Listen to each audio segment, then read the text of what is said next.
Y los errores registrados en el censo 2012 llevaron a la Comisión Asesora Externa a plantear la necesidad de realizar una nueva medición para 2015 y además abrió el debate en torno a los efectos que tendrá la medición hecha justamente el año pasado en el diseño de las políticas públicas. Esto mientras el Ministerio Público pedirá un informe en derecho para ver si el censo constituye o no un instrumento público. Este análisis sería fundamental para la eventual formalización del ex director del INE, Francisco Lavé, y el ex jefe del censo 2012, Eduardo Carrasco.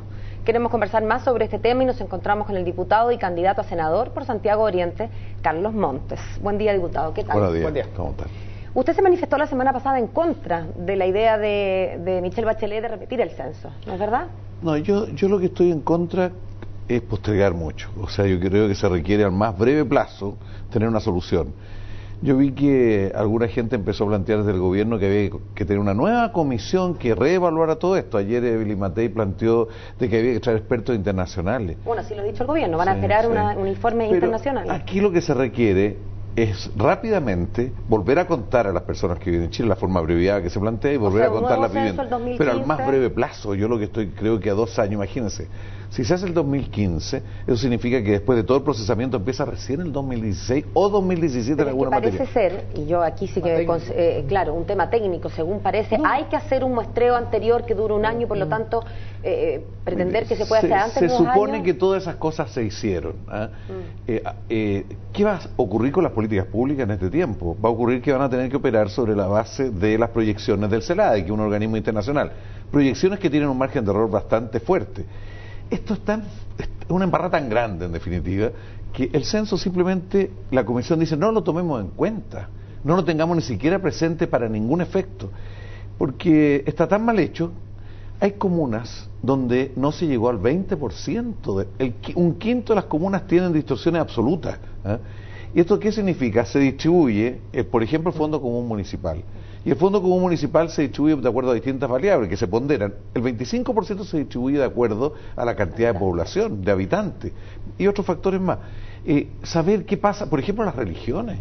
Si los evangélicos en Chile están indignados, porque estaban indignados antes, decían, ¿por qué aparecemos tan poco? No guarda relación con el ritmo de crecimiento que venían. Bueno, está claro que esto tiene que ver con el censo. Pero decía la autoridad, el otro día lo conversamos con el ministro de Economía, le preguntábamos que si efectivamente se sabe que esta o aquella comuna no llegó al 20%, o sea, quedaron fuera 20%, uno entonces asume, desde el Lego, digamos, que entonces se sabe dónde se contó gente y dónde no se contó gente, y que eso podría hacer pensable que se volviera a hacer un censo parcial solo en aquellas comunas en que el 20% no quedó. Mire. Y eso lo decía el ministro, bueno, Paola me decía, para eso vamos a esperar esta como opinión internacional, que sería como la opinión final. Sí, bueno, van a seguir consultando, pero está claro que esto está mal hecho y hay que ver el conjunto de medidas como la que usted señala, porque en algunos casos eso podría resolver los problemas. En otros casos, se dice aquí, el cuestionario está mal planteado, hay error en el propio cuestionario. Esto de pasar de un censo de hecho a uno de derecho, por lo tanto, que cambiar el concepto del residente habitual, o sea, a quién se toma en cuenta, generó también distorsiones. Mire, yo creo que esta es una gran vergüenza, tenemos que resolverla cuanto antes y no podemos pasar, porque tal como hasta 4 años más sin un censo que permita efectivamente saber cuántos somos y cómo están las viviendas distribuidas al interior del país y en las distintas comunas.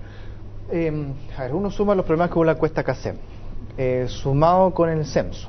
Uno empieza a pensar, por ejemplo, en el combate contra la pobreza, en las políticas públicas, no solo municipales, sino que a nivel de ministerios.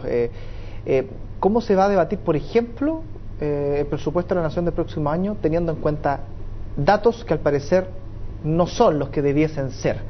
¿Se ha hablado a nivel parlamentario por lo menos cómo se va a empezar a discutir eso o cuáles van a ser los parámetros a utilizar para poder discutir un presupuesto en ciertas carteras que son esenciales y donde los bases del censo o otro tipo de encuestas son importantísimos? Mire, yo creo que el tema municipal es el más afectado, y el tema de las regiones, eso es lo más afectado desde el punto de vista del Fondo Común Municipal, que no opera dentro del presupuesto nacional, es automático. Yo creo que lo fundamental del presupuesto no se ve tan afectado. Globalmente se puede operar con esta distribución. Dentro del presupuesto hay programas, y hay programas que deben estar orientados, por ejemplo, a una población en riesgo determinada, a una cantidad de niños de cierta edad. ahí hay que usar otro instrumento, dónde crear salas cunas, dónde no crear salas cunas, asignaciones de eso que tienen que ver más bien como parte de la planificación de los propios ministerios. O sea, hay un riesgo de un margen de error, se puede cometer errores, sin lugar a dudas se pueden cometer errores. Si esto es grave, o sea, no tener censo, haber gastado una gran cantidad de plata y haber hecho mal el censo es grave. Evelyn Matei lo ninguneaba, decía que no era tan importante, comparemos con el Transantiago que era mucho más, es de otra naturaleza, es otro problema, es grave el Transantiago y es grave esto, pero esto la verdad que es una cuestión esencialmente de los pasos que se fueron dando.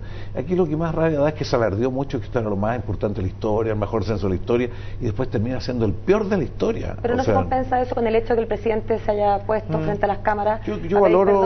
Yo valoro que el presidente haya reconocido el problema, lo que ocurre, que se había hecho mal las cosas. El problema es que no se ha resuelto el problema y tenemos que ver un camino, y ese es mi punto. Hay que tomar un camino que resuelva en el corto plazo, en el más corto plazo posible. Si es problema de corregir en zonas, porque creo que esto es un problema de corregir en zonas, si es un problema de tomar otros factores para poder tomar decisiones distintos al censo, hay que hacerlo, hay que tener una estrategia de emergencia. Eso es lo que se requiere, eso es lo que yo digo, que se requiere una estrategia de emergencia. Diputado, no sé si leyó las declaraciones ayer en La Tercera del señor Labeo, si vio alguna entrevista televisiva. ¿Qué le parece a usted las declaraciones de él respecto a que él no le da ninguna fe a la expertise de esta comisión llamada por el propio gobierno? Primero, por no tener experiencias en censos, y segundo, por ser todos de izquierda o de la zurda. Sí. Así los definió, al menos en la revista La Tercera, de izquierda o de frentón de la zurda. Bueno, mire, hay gente bastante calificada, hay gente ahí que no tiene nada que ver ni con la zurda, yo conozco a un par de los personajes que no tienen nada que ver. Yo no sé, todos los medios están entrevistándolo mucho, toda una televisión también, producto que es noticia, pero yo creo que él debe asumir, esto puede terminar siendo formalizado si esto es un instrumento público, se considera un instrumento público. Lo importante, mire, a mí me lamento que le haya ocurrido a él. Yo lo vi en cierto desempeño en algunas comisiones en el Parlamento, que incluso encontré que él era relativamente riguroso. Por ejemplo, cuando se habló de IPC de la salud, él llegó allá y dijo, no existe el IPC, eso no es un IPC, es simplemente un promedio de los precios que cobran, hechos por los propios que cobran, dijo él, por ejemplo. Yo encontré riguroso, pero ahora se equivocaron completamente, tomaron malas decisiones, no tuvo condiciones para dirigir. El informe es categórico, o sea, en decir esto se improvisó en definitiva, no se destinó los recursos necesarios, se hicieron las cosas mal. Pero yo creo que no tiene sentido que nosotros gocemos con los errores, al contrario, es tal el daño que esto se le hace a la imagen del país, hacia afuera, hacia adentro, a nuestros técnicos, a nuestras instituciones, que la verdad que tiene que haber una estrategia de emergencia para resolver este problema en lo que se refiere a las políticas públicas y preparar muy bien un nuevo censo. El próximo censo debe ser realmente el mejor que hemos hecho, porque lo que significa hacer la reforma en el INE, fortalecer los equipos, hay gente muy calificada. Mire, yo creo que la omnipotencia en la conducción del Estado es un mal compañero. O sea, ya ocurrió con la CACEN. Ahí se quiso presionar los datos para hacer aparecer que el gobierno anterior había andado mal. O sea, yo creo que hay omnipotencia también, yo siento, en el caso Johnson. Haber perdonado 120 millones de dólares porque se consideró que se salvaba una empresa. Eso, o sea, sin asumir la implicancia que eso tenía y sin asumir los conflictos de interés. Y uno hace un largo listado de hechos que yo creo que los meses que quedan hay que tener mucha calma y entender de que lo hecho ya hecho está, ahora tienen que redondear y terminar lo mejor posible para el país. Ahora tienen que terminar esta gestión. Ahora que se empiezan a plantear como otras cosas históricas, nosotros nos reímos ya en el Parlamento cuando se habla de un ministro, habla del dato, o sea, el resultado mejor de la historia. En el caso de educación, el presupuesto de educación, el 90 eran 1.000 millones de dólares, ahora son 14.000. Todos los años ha sido el más grande de la historia, por razones obvias, todos los años. Entonces esto de alardear y decirlo es algo que irrita bastante. Lo importante es ser muy responsable en lo que se refiere a las políticas públicas, muy responsable. Dirigir el Estado requiere mucha seriedad y no improvisaciones como esta. Y ahora, estrategia de emergencia, resolvamos rápido. Si consultamos otra comisión, a lo mejor después si es contradictoria con esta, para consultar otra comisión, la verdad es que hay que tomar las medidas, dado que ya se constató los grandes errores y grandes distorsiones que esto conlleva. Muchas gracias, diputada. Muchas gracias a usted. Que tenga un buen día. Gracias.